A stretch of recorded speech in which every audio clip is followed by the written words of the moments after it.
दिल्ली से सटे गाजियाबाद में बदमाशों का दुस्साहस लगातार बढ़ता जा रहा। पुलिस की तमाम कोशिशों के बावजूद भी बदमाश अपने बेखौफ मंसूबे में कामयाब हो रही। इसकी बानगी बदमाशों ने भैया दूज के दिन उस वक्त दी जब शहर कोतवाली इलाके के चंद्रपुरी कॉलोनी में स्थित शहर के एक बड़े स्क्रैप कारोबारी के घर दिन दहाड़े चोरी की वारदात को अंजाम दिया गया।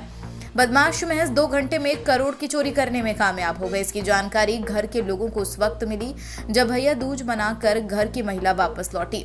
जैसे उन्होंने घर के ताले टूटे हुए देखे तो उनके होश उड़ गए और आनन फानन में इसकी सूचना स्थानीय पुलिस को दी गई। सूचना के आधार पर तत्काल प्रभाव से पुलिस मौके पर पहुंची। उधर व्यापार मंडल के अन्य पदाधिकारी भी मौके पर पहुंचे और जल्द से जल्द बदमाशों को गिरफ्तार किए जाने की मांग की। दिन दहाड़े हुई बड़ी चोरी की खबर सुनते ही बाबूराम कबाड़ी मुकेश गुप्ता के रिश्तेदार एवं स्थानीय पार्षद राजीव शर्मा और व्यापार मंडल के अध्यक्ष संदीप बंसल भी मौके पर पहुंचे। संदीप बंसल ने बताया कि गाजियाबाद का नवयुग मार्केट चंद्रपुरी इलाका बेहद सुरक्षित माना जाता है, लेकिन उसके बावजूद भी पुलिस चौकी की चंद कदमों की दूरी पर हाल ही में मोबाइल के शोरूम को बदमाशों ने अपना निशाना बनाया था और आज दिन दहाड़े शहर के बड़े स्क्रैप व्यापारी बाबूराम कबाड़ी मुकेश गुप्ता के घर लोग भैया दूज मनाने गए हुए थे। करीब 11 बजे वह घर का ताला लगाकर गए थे। 1 बजे वापस लौटे थे। उसी बीच में चोरों ने घर को अपना निशाना बनाते हुए घर के ताले तोड़कर रखे कीमती जेवरात और लाखों की नकदी समेत करीब 1 करोड़ रुपए की चोरी को अंजाम दे डाला। ताला तोड़ के भैया दूज पे महिला गई हुई थी तो उसके घर पे सवारी का काम करता है। क्या घटना है? आज थाना कोतवाली पुलिस को सूचना मिली कि 11 से 1 के बीच में मुकेश गुप्ता नाम के कबाड़ी के व्यापारी हैं। जब ये अपनी दुकान पे गए हुए थे तो पीछे से किसी ने ताला तोड़ के इनके घर में रखी हुई कुछ संपत्ति, जिसमें कुछ कैश बता रहे हैं और कुछ जेवरात बता रहे हैं, उसको चोरी करके ले गए हैं। हमने तुरंत ही सीसीटीवी के लिए अपनी टीमें लगा दी हैं, साथ ही साथ डॉग स्क्वाड फील्ड में भी मौके पहुंच गई थी। आगे की कार्रवाई हम लोग कर रहे हैं और तुरंत इस घटना का निवारण करा जाएगा। और सर बताया जा रहा है काफ़ी बड़ी रकम की जो घर में रखी थी कैश वही क्या है, साथ में चोरी ले गई। देखिए, अभी वादी ने कुछ बताया नहीं है, कोई तहरीर नहीं दी है। अभी पूछताछ कर रहे हैं, फिर वो उसको डिस्क्लोज करेंगे। सर 2 महीने पहले भी नवीन कुमार की चोरी पर मोबाइल की दुकान में चोरी हुई थी, वो भी 80 लाख रुपये की चोरी थी। फिर दूसरी चोरी यहाँ पर तो चोरों ने नवीन कुमार की अपना किया बना। देखिए, जो पुरानी घटना आप बता रहे हैं उसमें कुछ मोबाइल फ़ोन रिकवर भी करे गए और 7 लोग गिरफ्तार भी हुए हैं। वो घटना का नामकरण हो चुका है। बाकी जो मोबाइल की रिकवरी है उसको शीघ्र करा जाएगा और साथ ही साथ इस घटना का भी अनावरण करेंगे। सर क्या सीसीटीवी में आसपास की सीसीटीवी कोई अभी सीसीटीवी टीवीज के लिए टीम दिखाई है। अभी सीसीटीवी के लिए डीवीआर का जितना भी है हम लोग उनका अवलोकन करके फिर आगे आपको सर 2 घंटे का समय चोरों ने लिया, 2 घंटे के लिए परिवार बाहर गया था, तो क्या लगता है कि रेकी की? हाँ, देखिए, सभी पहलुओं पर हम लोग जांच करेंगे। हो सकता है कोई इनसाइडर ही हो जिसने रेकी करी और मुखबिरी करी हो। इसके बारे में जो भी जानकारी मिलेगी आपको सूचित करेंगे। मैं संदीप बंसल, अखिल भारतीय उद्योग व्यापार मंडल से जिला अध्यक्ष हूँ गाजियाबाद। आज यहाँ पर चोरी हुई है, चोरी घटना हुई है, व्यापारियों को लेकर आपने क्या अल्टीमेट दिया है? ये अल्टीमेट दे रहे हैं। अभी हमारी बात हुई है इनके भैया से, भी हमारे व्यापार मंडल में है और इन सबका लकड़ी का टिम्बर का काम है। अब जैसे भी है हमें आदेश देंगे, हम तो सड़कों पे आने के लिए तैयार हैं। अगर पुलिस प्रशासन हम लोगों का दिन में चोरी हो रही है, रात की नहीं हो रही है, दिन में चोरी बीच बाजार में चोरी हुई है, तो व्यापारी तो सुरक्षित कहाँ रह गया?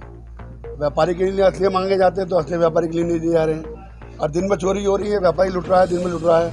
तो हमारा ये कहना है कि हम सड़कों पर आने में कोई कसर नहीं है। हमें तो आदेश देंगे, तुरंत बाजार बंद करवाएंगे और धरने पर बैठेंगे। योगी जी से कहेंगे भाई, योगी जी हमने ये भी मांग करी थी पीछे। जिस तरह की घटना हाल में बढ़ी है, 2 दिन पहले भी एक डबल मर्डर हुआ था गाजियाबाद में, उससे पहले भी मार्केट में चोरी हुई है। आज फिर एक चोरी की बड़ी घटना सामने आई है सर, तो क्या कहेंगे? लगातार घटना बढ़ी है, पुलिस प्रशासन कहीं ना कहीं इसमें चूक कर रही है। बदमाश नहीं पकड़े जा रहे हैं। एक बहुत बड़ा विषय है कि बदमाश पकड़े जाएँ। हमने ये कहा कि जो बदमाश पकड़ा जाए सीधे एनकाउंटर करो, चोरी अपना आप रुक जाएंगी। भाई महीने 2 महीने बंद रहेगा, छूट जाएगा, वो फिर चोरी करेगा। जो बदमाश लॉकडाउन में अंदर थे सब बाहर आ गए हैं और वो बाहर आने के बाद क्या है, उनका ये काम रह गया है, व्यापारी को टारगेट बनाना, व्यापारी को लूटना, व्यापारी को टारगेट बना के उसके यहाँ चोरी करनी। भाई बदमाश जब तक एनकाउंटर नहीं होगा जब तक चोरी नहीं रुकेंगी। ये चंद्रपुरी इलाका है, गाजियाबाद का पुराना शहर इसको कहते हैं। सबसे पहले गाजियाबाद यही था और यहाँ पर अक्सर कर ये माना जाता है कि यहाँ इस प्रकार की घटनाएं होती नहीं हैं काफ़ी समय से, क्योंकि ये कंजस्टेड शहर है, काफ़ी हर समय चहल पहल, लोगों का आना जाना रहता है, तो इस प्रकार की घटनाएं यहाँ होती नहीं है। पर कभी काफ़ी समय पहले हुई भी हैं 1-2 घटनाएं, चौपले पर जैसे 1-2 घटनाएं हुई बड़ी, परंतु अब काफ़ी समय बाद से ऐसा लग रहा है यहाँ पर 1-2 महीने से अभी कई करोड़ रुपए की मोबाइल की चोरी बिल्कुल मेन चौराहे पर हुई है, जिसे शहर का बिल्कुल मेन चौराहा माना जाता है दुर्गा भाभी चौक नवयुग मार्केट का। और वहाँ पर ही सुबह 4 बजे बड़ी चोरी, एक मोबाइल की 2 दुकानों का खाली होना, कुछ वन शटर, ये अपने आप में बड़ा सवाल है कि इतने मेन चौराहे पर और पुलिस प्रशासन की मुस्तैदी के बाद इतनी बड़ी घटना को चोरों ने अंजाम दे दिया। सर आज भी बता रहे हैं कि एक बड़ी चोरी हुई है, करोड़ों की चोरी हुई है। आज भी ये MB गर्ल्स स्कूल के सामने, ये पुराने शहरों का बिल्कुल कंजस्टेड गली है। यहाँ पर ये पुराना प्रतिष्ठित शहर का परिवार है जो यहाँ पर इनके पुरखे सब व्यापार कर रहे हैं। यहीं पर पास में ही उनकी दुकान है, जबकि इनका टिम्बर मर्चेंट का काम है। बाबूराम कबाड़ी के नाम से टिम्बर मर्चेंट का काम है। काफ़ी मशहूर पुराने व्यापारी हैं और सब परिवार यहीं रहता है। कितने तो की चोरी हुई होगी लगभग? अब इसका अनुमान तो परिवार ही बताएगा। अभी परिवार सब अपने वो दुकान पर चले गए थे, जेंट्स और लेडीज़ अपने घर चली गई थी। जैसे ही वो 1-2 घंटे में वापस आए हैं तो पता लगा है कि घर में सब कुछ चोरी हो गया है। उसका अंदाज़ा वो लगाएंगे कि कितने की चोरी हुई है, पर मामला खुद में ये बताया जा रहा है कि बड़ी चोरी है। व्यापारियों ने अल्टीमेट दिया है पुलिस को 24 घंटे का, इसके बारे में क्या कहना चाहिए? जी, होना चाहिए, पुलिस को प्रशासन को मुस्तैद होना चाहिए। अगर बार बार एक ही घटना इसी आसपास के इलाके में अगर हो रही हैं तो कहीं ना कहीं पुलिस का फॉल्ट है इस मामले में। 1 घटना, 2 घटना, 3 घटना, इतनी बड़ी घटना को अंजाम चोर दे रहे हैं पुलिस की नाक के नीचे। तो कहीं आसपास ही तो कहीं मुखबिर नहीं बैठे हुए हैं। इस चीज़ को पुलिस को मुस्तैदी से करना चाहिए। इसमें कहीं ना कहीं प्रशासन की मुस्तैदी की कमी है, प्रशासन का फॉल्ट है इसमें कहीं ना कहीं। दीपावली से पहले आपकी मीटिंग हुई थी व्यापारी को लेकर, जी, इसके बावजूद ये घटना हुई, क्या कहना चाहेंगे? जी, व्यापारियों की मीटिंग हुई थी इसलिए कि सुरक्षा व्यवस्था पुलिस चाक चौबंद करे यहाँ पुराने शहर में। अगर इस प्रकार की घटना होगी तो व्यापारी विरोध करेंगे, धरना प्रदर्शन भी करेंगे और सब कुछ करेंगे। ऊपर तक इसकी शिकायत भी पहुँचाएंगे पर सरकार तक। अगर इस तरह की ये घटना हो रही है तो बड़ी शर्मनाक घटना है। प्रदेश सरकार को इस पर एक्शन लेना चाहिए, इस पर कार्रवाई करनी चाहिए पुलिस प्रशासन के खिलाफ। सर चोरी की वारदात हुई है, कहाँ हुई है, किस व्यापारी के यहाँ हुई है और क्या कुछ सर चोरी का? मुकेश गुप्ता जी हमारे बाबूराम कबाड़ी जी के हैं। लगभग 11 बजे के करीब ये अपना घर बंद करके यहाँ से गए थे और 1 बजे के करीब जब आए तो दरवाज़ा टूटा हुआ था मेन, और अंदर अलमारी और लॉकर सब टूटे हुए थे। संभवतः चोर अंदर सीधा गए और अंदर जाके केवल उसी जगह पे जहाँ पुराने घरों में जैसे आमतौर पे होता, वहीं पे जाके वही अलमारी और लोहे की सब लॉकर तोड़ने का उन्होंने काम करा। वहीं से चोरी हुई है सारी। तो क्या लगता है जिस तरह से 2-3 घंटे के लिए परिवार बाहर था और उसी दौरान ये ताला तोड़ के चोरी हो गई, तो क्या लगता है? तो सीधा जैसे अंदर मेन तोड़ के दरवाज़ा सीधा अंदर चले गए थे और मेन उसी जगह पे जहाँ टारगेट करा जहाँ आदमी नॉर्मली ज्वेलरी रखता है, तो लगता है कि कहीं ना कहीं हो सकता है पुरानी इनका कोई जानकार इसमें रहा हो शामिल, या पीछे से कोई 2 घंटे के लिए जैसे ये गए तभी गए चोरी। तो कोई ना कोई रैकी पीछे से कर रहा था, बिना रैकी हुआ नहीं है ये। लगभग कितनी की चोरी मानी जाएगी?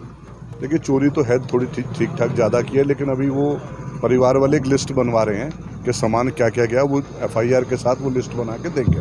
ऐसा बता रहे हैं तो मैं इस बारे में तो नहीं कह सकता, वो तो परिवार वाले ही ज़्यादा बेहतर बताएंगे, लेकिन हाँ चोरी ठीक ठाक हुई है। पार्षद जी, इससे पहले भी अभी 2 महीने पहले भी 80 लाख से ऊपर की मोबाइल की दुकानों में चोरी हुई थी, फिर एक घटना। तो ऐसा नहीं चोरों ने नवयुग मार्केट को अपना अड्डा बना लिया? तो वो ऐसा हुआ नहीं, पहली बार ऐसा हुआ नवयुग मार्केट में। इससे पहले सबसे सेफ जोन हम इस नवयुग मार्केट को मानते हैं, लेकिन लगातार 1 महीने में जिस हिसाब से वारदात हुई है। और कल रात ही सबसे बड़ी बात है कि पूरे बाजार में हमने कल रात को ही मीटिंग करके पूरे में डोम कैमरे लगाने का कल रात ही निर्णय लेके सुबह हमने व्हाट्सएप ग्रुप पे डाला कि पूरे में हम डोम कैमरे लगवा रहे हैं। लेकिन वारदात तो देखो लगातार बढ़ी है, इसमें कोई दो राय नहीं। यहाँ चोरी हुई है जी मकान में। और किसका मकान है? ये हमारे कजन ब्रदर हैं मुकेश गुप्ता जी, क्या काम करता है? इनका बांस बल्ली का काम है। किस समय चोरी हुई? बांस बल्ली लकड़ी आदि का काम है। ये 11 बजे से लेके 1:30 या 2 बजे के बीच में हुई है दोपहर। कितने की चोरी है? इसका आइडिया नहीं है। भाभी जी एक्चुअली गई हुई थी, जब लेडीज़ अब आई हैं पियर से अपने, अब वो देख के बताएंगे। नहीं, कोई नहीं था, ताला लगा के गई थी भाभी जी, ताला तोड़ के चोरी हुई है। मतलब ये घर वाले कहाँ गए हुए थे? ये जो हमारे ब्रदर हैं वो तो अपनी दुकान पे गए हुए थे, यही मुकंदलाल कॉलेज के पास उनकी दुकान है बांस बल्ली की, और भाभी जी अपनी पियर मेरठ गई हुई थी। दोस्त बना के? हाँ, दोस्त के। तो क्या लगता है, मतलब इस तरह 2 घंटे में अंजाम दिया है, तो क्या लगता है कि सूचना चोरों के पास पहले से रही है? देखो ये तो पुलिस इन्वेस्टिगेशन कर रही है, उससे पता चलेगा कि क्या हुआ कैसे हुआ है। आपका क्या है, लगभग क्या क्या गया है? हमारा आइडिया कुछ नहीं है अभी। एक्चुअली जो परिवार के लोग हैं वो अंदर ही हैं, वो लोग सब देख रहे हैं। अभी भाभी जी बिल्कुल अभी थोड़ी देर पहले आई हैं, वो देख रही हैं कि क्या सामान गया है, जब भी आकलन लग पाएगा। बता रहा है कि काफ़ी जगह जो भी होगा भैया, इस तरह तो मैं नहीं कह सकता जी। क्योंकि मैं भी बाहर से आया हूँ, परिवार वाले ही बता पाएंगे क्या रखा था। अच्छा, किस तरह सूचना मेरे कज़न मिली? ब्रदर हैं। किस तरह सूचना मिली कि उनका बेटा दुकान से किसी काम से आया था यहाँ पर, जैसे उसने देखा ताला टूटा हुआ, तुरंत ही भाई साहब को फ़ोन करा और 112 नंबर पे कॉल करा, प्लस यहाँ के जो पार्षद है राजीव शर्मा जी, उन्हें बुलाया। वीडियो को लाइक करें, शेयर करें और चैनल को सब्सक्राइब करें। खबरों के नोटिफिकेशन के लिए बेल आइकन दबाना न भूलें।